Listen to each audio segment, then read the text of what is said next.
दोस्तों, आपने अक्सर देखा होगा और कई फिल्मों में भी ये दिखाया गया है कि भगवान शिव के शिवलिंग पर दूध चढ़ाने को लोग ढकोसला, पोंगापंथी, दूध की बर्बादी करने का ज्ञान देते हैं। दोस्तों, शिवलिंग पर दूध क्यों चढ़ाया जाता है? क्या सचमुच में ये दूध की बर्बादी है या इसके पीछे कोई विज्ञान है? तो दोस्तों, चलिए मैं आपको बताता हूँ दूध को चढ़ाने के पीछे का कारण क्या है। देखिए, हिंदू धर्म की कोई भी मान्यताएं हों, जो भी धार्मिक मान्यताएं हैं, पूजा विधि है या देवी देवताओं पर अर्पित की जाने वाली सामग्रियां हैं, इनका सबका वैज्ञानिक आधार है। हमारी पूजा की कोई भी विधि मात्र एक परंपरा नहीं है। हमारे ऋषियों को ये पता था, उन्होंने अपने ज्ञान चक्षु से ये पता लगा लिया था कि किस विधि से कौन सा विज्ञान जुड़ा हुआ है। क्योंकि प्राचीन काल में लोग विज्ञान को नहीं समझते थे, साइंस को नहीं जानते थे, इसलिए उन्हें हर बात को धार्मिक आधार से जोड़कर बताया जाता था और लोग खुशी खुशी उसको आस्था और श्रद्धा भक्ति के साथ कर लेते थे। शिवलिंग पर जल और दूध अर्पित करना इसी प्रक्रिया का एक अंग था। अब हम बात कर रहे हैं कि ऐसा क्यों किया गया कि शिवलिंग पर जल और दूध अर्पित किया जाता है। शिवलिंग पर जल और दूध अर्पित करने को कई लोग अंधविश्वास या बेकार की बात कहकर नकार देते हैं। वो ये बात इसलिए कहते हैं क्योंकि उन्हें इसके पीछे से वो विज्ञान नहीं पता है, उस विज्ञान की जानकारी नहीं है कि ऐसा क्यों किया जाता है। इस शिवलिंग पर जल अर्पित करने का एक बहुत बड़ा वैज्ञानिक कारण है। कभी आपने गौर किया है कि शिवलिंग का जो आकार होता है और दुनिया के तमाम न्यूक्लियर रिएक्टर, उन सबका आकार एक जैसा ही क्यों होता है? दरअसल न्यूक्लियर रिएक्टर शिवलिंग से ही प्रेरित है। यह बात वैज्ञानिक भी स्वीकार कर चुके हैं कि दुनिया में जितने भी शिवलिंग हैं, उनके आसपास सबसे अधिक न्यूक्लियर सक्रियता पाई जाती है। अमेरिकी वैज्ञानिकों ने तो इसे साबित करके भी दिखा दिया है कि किसी पूर्ण सक्रिय शिवलिंग और न्यूक्लियर रिएक्टर के आसपास के वातावरण में एक समान विकिरण और आवेश होता है। यही कारण है कि शिवलिंग की न्यूक्लियर सक्रियता शांत करने के लिए जल, भांग, धतूरा, बेलपत्र आदि रेडियो धर्मिता को अवशोषित करने वाले पदार्थ ही अर्पित किए जाते हैं।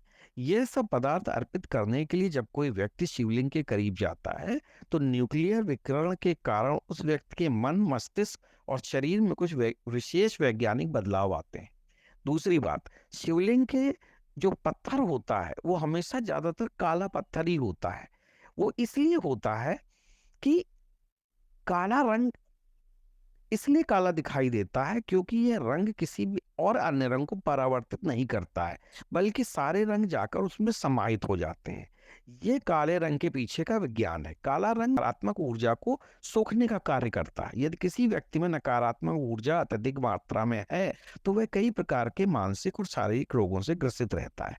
नकारात्मक ऊर्जा के कारण व्यक्ति के जीवन में प्रत्येक कार्यकलाप प्रभावित होता है। ऐसा व्यक्ति जब काले पत्थर के शिवलिंग के समीप जाता है, उसका स्पर्श करता है, तो उसके अंदर की नकारात्मक ऊर्जा शिवलिंग अवशोषित कर लेता है, जिससे कि उस व्यक्ति में सकारात्मक ऊर्जा का प्रभाव बढ़ता है और वह मानसिक और शारीरिक रूप से स्वस्थ महसूस करने लगता है। तीसरी बात यह है कि सबसे ज्यादा मानसिक शांति जो है वो भगवान शिव के मंदिर में मिलती है। वैसे तो सभी देवी देवताओं के मंदिरों में जो लोग भी उसमें आस्था रखते हैं उनको शांति मिलती है, लेकिन वैज्ञानिकों की बात माने तो शिव मंदिर में ही सबसे ज्यादा अधिक मानसिक शांति प्रदान प्राप्त होती है। ब्रिटेन के वैज्ञानिकों की माने तो उन्होंने मेडिटेशन पर रिसर्च के दौरान ये पाया कि हिंदू देवता शिव के मंदिर में बैठकर मेडिटेशन करने से अन्य जगहों की अपेक्षा जल्दी ध्यान एकाग्र होता है। इसीलिए शिव को आदि योगी, परम योगी माना जाता है।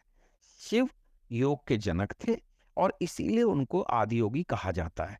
इसीलिए ये बात स्वाभाविक ही है कि उनके मंदिर में बैठकर यदि कोई ध्यान लगाता है, तो वो बहुत ही आसानी से ध्यान लगा सकता है।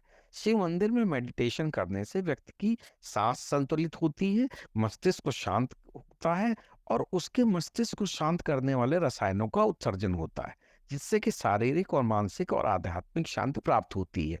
तो दोस्तों, ये है भगवान शिव पर जल और दूध अर्पित करने के पीछे का विज्ञान। क्योंकि भगवान शिव के जहां जहां पे भी मंदिर है और भगवान शिव का जो शिवलिंग होता है, उसके आसपास रेडियो धर्मिता बहुत ज्यादा रूप में पाई जाती है। उसी को शांत करने के लिए हमारे ऋषियों मुनियों ने ये परंपरा चलाई। इसलिए अगर आगे से आपसे कोई भी इस प्रकार की कोई बात करता है तो आप उसको ये वैज्ञानिक तथ्य देकर उसकी जिज्ञासा को शांत कर सकते हैं। जय हिंद, जय भारत।